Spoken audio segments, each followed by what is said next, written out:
I invite the comments, or else I will direct pointed questions here. Does anybody want to start?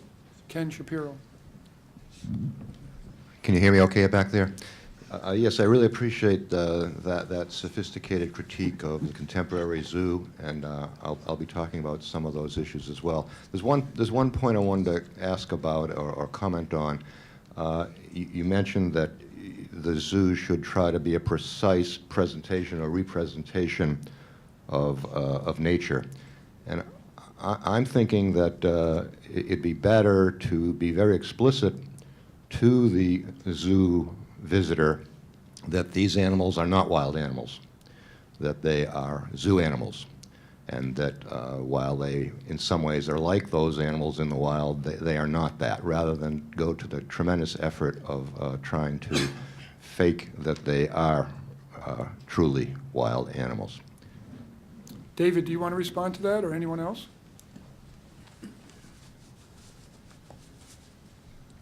Go ahead. Please. Bill Conway.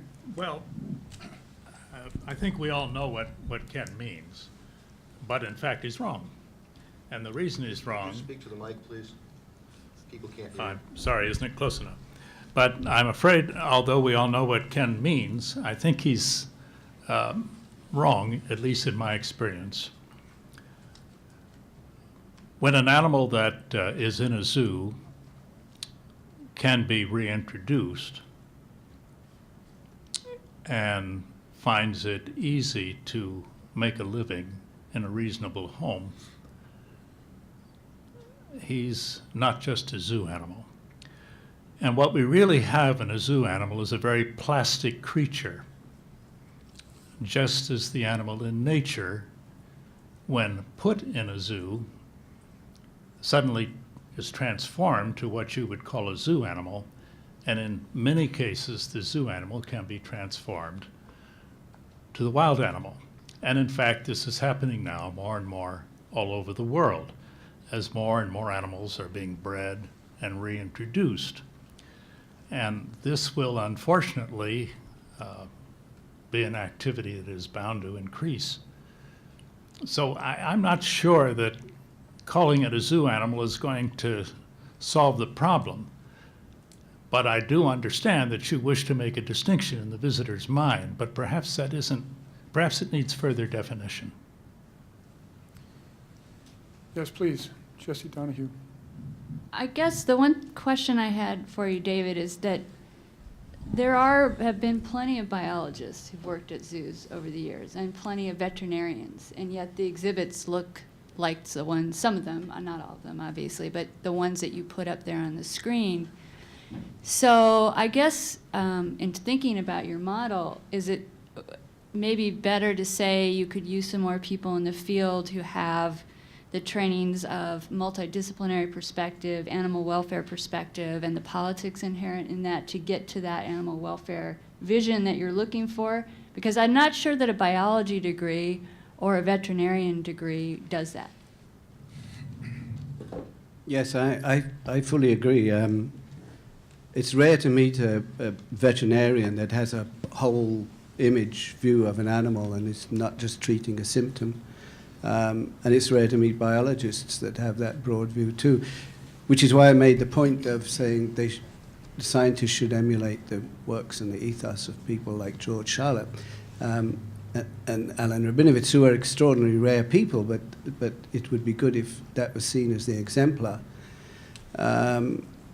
And it was why I didn't say, I specifically didn't use the word biologist, because of what I've seen as the shallowness of their views very often. And I think I find ecologists, in my experience, and I'm not a scientist, but talking and having conversations with people who are ecologists and geologists are the ones who invariably have this much wider and much deeper understanding of the complexity of nature, the interactions of the natural world, and I think would add an enormous amount to zoo thinking, which at the moment is very narrow, very precise, and very limited.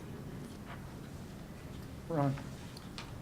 I think, a couple of years ago there was a fabulous conference that was hosted by Oxford called Compassionate Conservation, and it was a blend of conservation scientists and animal welfare scientists. I think the issue here is that we have to encourage and empower the scientific community that actually embraces the notion of a consistent paradigm of compassion and science, that this notion, almost a clinical approach on the part of science, may be at times enabling and perpetuating the kind of things, David, that you're concerned about, because it may lack common sense. And common sense would say that, first of all, we should do no harm. I mean, there's no way to frame anything we do that is significant in terms of conservation or environmental education if in the process we're harming things. So I think a different kind of commitment and charge to the scientific people involved in the zoo and aquarium world is the starting point. Donna Fernandez. Actually, I am an ecologist, and I did a lot of time doing field work. And the one thing you need for field work is patience, because you're going to spend hours and hours with nothing happening. And when you watch those wonderful nature movies, they edit down 3 months into 10 minutes of footage. And so while what you describe is a nice zoo experience, if you walk through and don't see anything, and when on a 20,000 person day in walking through the experience you describe, I suspect most things are going to be in the hills, it may not be the most satisfying experience. When you really think of who comes to zoos, a lot of times it's 2-year-olds, 3-year-olds, it's their first experience with nature. And our goal, at least my goal, is to get them to experience, appreciate, love nature, and they don't necessarily have the sophistication of as a 2-year-old to experience what you're saying. I think your work's great for adults, trained adults, patient adults, but my experience with zoo visitors is they often do come away disappointed if they walk through an area and don't see anything. Well, that's because you've set them up to anticipate and expect that. Everything you've done and everything that's preceded you has been to make people think. They come with a mindset that you are supporting by what you've just said. Yes. Now, allow me to pose a question. Allow me to pose a question. David has made a specific prediction. He's predicted that zoos will come in time to de-emphasize large animals and have a greater inclusion and emphasis over small animals. I asked the panel to respond to that particular prediction. Can I give it a shot and Yes, then please. pass it on to Bill? Is that all right?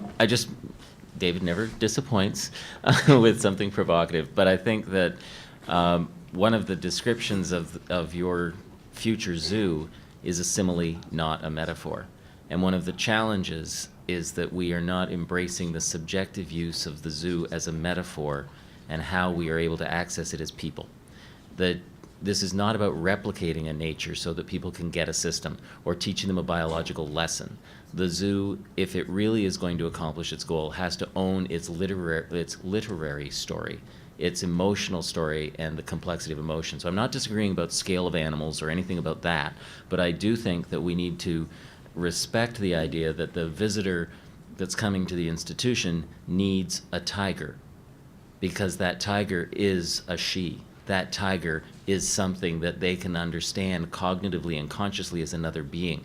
And I agree with you about some of the issues about animal welfare, but when it comes down to it, we first must be animal in our minds in order to start to move to the dimensions that you hope to promote. So I would suggest that we need to step back and consider when we're in metaphor. Bill Conway. 2 points. David made the point that the animal exhibit should precisely represent the animal's habitat. And of course, I'm sure he doesn't mean that because it's wholly impossible. And in fact, the whole problem of the zoo exhibit design is how to take a space for a jaguar, which uses roughly 20 square kilometers of prime Peruvian forest, and squeeze it down to something the size of this room and convey jaguarness. This is, now, of course, the other point that David was making is move to smaller animals. This is an interesting question. I don't know whether you remember the studies that were done at London, and some of them were published in Conservation Biology. The idea, I've forgotten the biologist, maybe you would remember, Donna, but in any event, the idea was we'll show smaller animals. You can show more of them, they're easier to breed, this, that, and the other thing. And they tried this out on the public over a period of years, and they discovered something. It didn't work. The point that Johnny's making about seeing the tiger is an important one. The charismatic megavertebrates are an enormous challenge. While I'm all in favor of going with smaller animals, especially invertebrates, we've got to deal with those charismatic invertebrates, vertebrates in many ways, because they characterize our fundamental conservation problems today. Can we live with the elephant? Can we live with the tiger? My God, can we live with David Hancock?